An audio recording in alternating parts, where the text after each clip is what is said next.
शिवाय हरये परमात्मने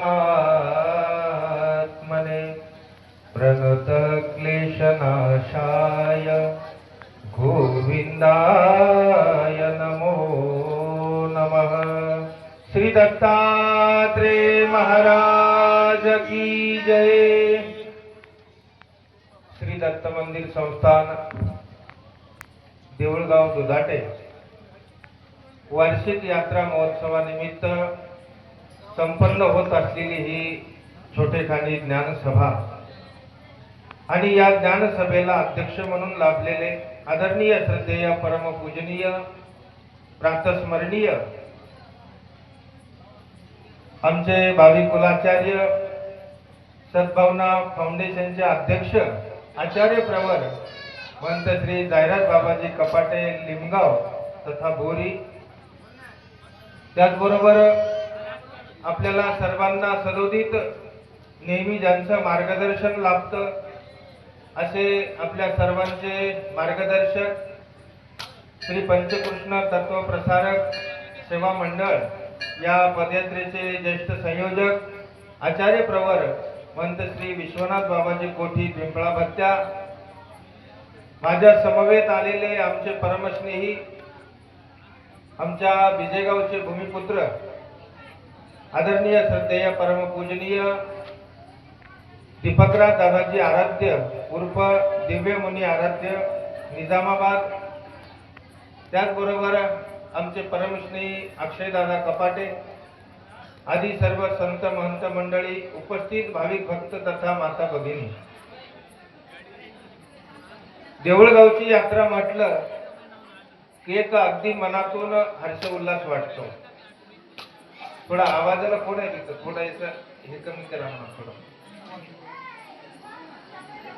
आवाज कमी करा, थोडा आवाज। ऑपरेटर कोण आहे? गेल्या अनेक दिवसापासून आपल्याला प्रतीक्षा असते की एक यात्रा भरणारी आहे आणि पाडवा झाला म्हटलं की देऊळगावची यात्रा असते। आणि जसं लहानपणापासून तो काळ 20-25 वर्ष अगोदरचा काळ होता आणि आजूबाजूच्या जवळपास 5-50 खेड्यातली मंडळी बैलगाडी करून या यात्रेला यायचे आणि तो एक आनंद होता। येताना कमीत कमी 5-6 तास लागायचे, कोणाला 4 तास 3 तास, आणि त्या 3 तासाचा प्रवास 4 तासाचा प्रवास जाणं येणं, आणि इथे आल्यानंतर ही जी यात्रा आहे भरलेली इतकी भव्य दिव्य स्वरूपामध्ये वाटायची आणि इथे रात्रभर थांबायचं आणि रात्रभर थांबून मग सकाळी पहाटे जेव्हा 2-3 वाजता ही पालखी फिरून गावातून मिरून या ठिकाणी यायची, आरती व्हायची, थोडा वेळ थांबून लोक सकाळी याच ठिकाणी चहा घेऊन मग गावाकडे परतीच्या प्रवासाला लागायचे। पण आता या काळामध्ये प्रत्येकाकडे वाहनं झालेली आहेत, बैलगाड्या दिसत नाहीत। आज लोक मोटरसायकलवर येतात आणि निघून जातात, देवाच्या पाया पडल्या की वातावरणाकडे वरी बघतात, आभाळाकडे बघतात आणि निघून जातात। परंतु लक्षात घ्या, सुख साधने देव न पविजे। मी कदाचित विचार केला, बाबा बऱ्याच वर्षापासून या ठिकाणी या मंदिरला यायचं म्हटलं की इकडच्या लोकांना कॅलनचा रस्ता आहे, कदाचित या लोकांनी का एखाद्या राजकारण्याला हाताशी धरून एखादा रस्ता किंवा त्याला काही वरून टाकून काय केलं नसावं। मग लक्षात आलं, बारकाईनं बघितलं की बाबा खऱ्या अर्थानं आपण देवाला येतोय आणि देवाला आल्यानंतर जर आता आपल्याला या रस्त्याने येताना जाताना जर समजा आपण वाहनाचा उपयोग केला तर लगेच आलेले लोक निघून जातात। रस्ता जर चांगला झाला तर 5 मिनिटं लोक इथं थांबणार नाही, यात्रा म्हणूनही वाटणार नाही। किमान काही लोक त्या भीतीला जाऊ द्या, आलो आता थोडा 1-2 घंटे विश्रांती करूया म्हणून किंबहुना थांबतील या ठिकाणी।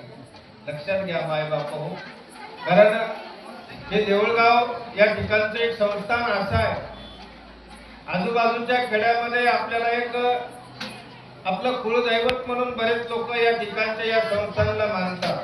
जसं मी सुद्धा लहानपणापासून या मंदिराविषयी या संस्थानाविषयी एक आवडी आहे जेव्हा लहानपणापासून कळायला लागलं आणि कळायला लागल्यानंतर जर सगळ्यात पहिली यात्रा कुठली बघितली असेल तर ती या देऊळगावची यात्रा बघितली. म्हणून या देऊळगावच्या यात्रेविषयी मला कितीही अडचणी असल्या तरी सुद्धा फक्त निरोप भेटला की मी सगळ्या अडचणी बाजूला ठेवून या यात्रेला येतो. आमच्या मधुकररावचा फोन आला 2-3 दिवसाखाली. त्या अगोदर आमच्या भीमराव पाटलाचा फोन आला. त्यांनी सांगितलं, बाबा आपली देऊळगावची यात्रा आहे. आपली या शब्दाला खूप मोठी किंमत आहे. नुसते देऊळगावची यात्रा म्हटले नाही, आपली देऊळगावची यात्रा आहे आणि या आपलेपणामध्येच खऱ्या अर्थानं खूप मोठा सार दडलेला आहे. या ठिकाणी आमच्या अण्णा गेल्या अनेक वर्षापासून या मंदिरची निष्काम भावनेने सेवा करतात. लक्षात ठेवा, आपण अंगावर कपडे घातलेला संत बऱ्याच लोकांनी बघितला असेल. ज्याला साधू म्हणतात, संत म्हणतात, परंतु कपडेही न बदलता तन मन धन ईश्वराला अर्पण करणारा संसारात राहणारा जर संन्यासी कोणाला बघायचा असेल तर ते आपल्या अण्णाकडे बघा. त्यांच्यामध्ये सुद्धा तुम्हाला एक संन्यासी दिसेल. निष्काम कर्मयोगी आहे. कसलंही अपेक्षा नाही आहे. देवाविषयी श्रद्धा आहे, भाव आवडी आहे. आल्या गेल्यांची अनेक वर्षापासून ते सेवा करतात आणि ती सेवा फार आपल्याला महत्वाची आहे. माय बाप हो, फक्त ईश्वरापर्यंत पोहोचण्यासाठी 2च रस्ते आहेत. देवाने सांगितलं एक ज्ञानमोचक. प्रत्येकाला शक्य होत नाही. तुम्ही संसारिक आहात, संसारामध्ये संसार करावा की परमेश्वराचं ज्ञान घ्यावं हा संभ्रम उत्पन्न होतो. एखादा संसार करून नंतर आलाही पण ज्ञान घेऊ शकतो, त्याला बोध होईल, उमट होईल किंवा ते तत्वज्ञान कळेल की न कळेल सांगता येत नाही. पण संसारामध्ये लागून नंतर कालांतराने संन्यास अनुसरण घेतल्यानंतर ज्ञान तर शक्य नाही, मग उद्धार कसा व्हावा? दुसरा देवाने आमची सोपा जवळचा रस्ता सांगितला, ते दास्य मोचन. त्या भगवंताचं दास्य आहे, त्या मार्गाचं दास्य आहे, परमार्गाचं साधू संतांचं दास्य आहे. हे दास्य जर खऱ्या अर्थानं आपण या ठिकाणी या प्रपंचामध्ये राहून नंतर संन्यास घेऊन जर दास्य सेवा केली तर ती सुद्धा ईश्वरापर्यंत घेऊन जाणारी आहे. हे अण्णांनी ठरवलं. बाबा आपलं जीवन गेलं, संसार झाला, पण उर्वरित आयुष्यामध्ये दुसरा उद्धरणाचा रस्ता मार्ग कोणता असेल तर तो म्हणजे खऱ्या अर्थानं दास्य आहे. ही मंडळी आहे, आमचे मधुकरराव असतील, भीमराव पाटील, अण्णा, ही सगळी मंडळी सातत्यानं या ठिकाणी शिबिराचं आयोजन करतात. यात्रेचं चांगलं स्वरूप, यात्रा चांगली व्हावी यासाठी अनेक प्रकारची कष्ट घेतात. निश्चितपणानं यांना यांचं फळ भेटणारच आहे. या ठिकाणी वातावरणाचाही विचार करतात आणि बरेच या ठिकाणी आपल्याला विचार श्रवण करायचे आहेत.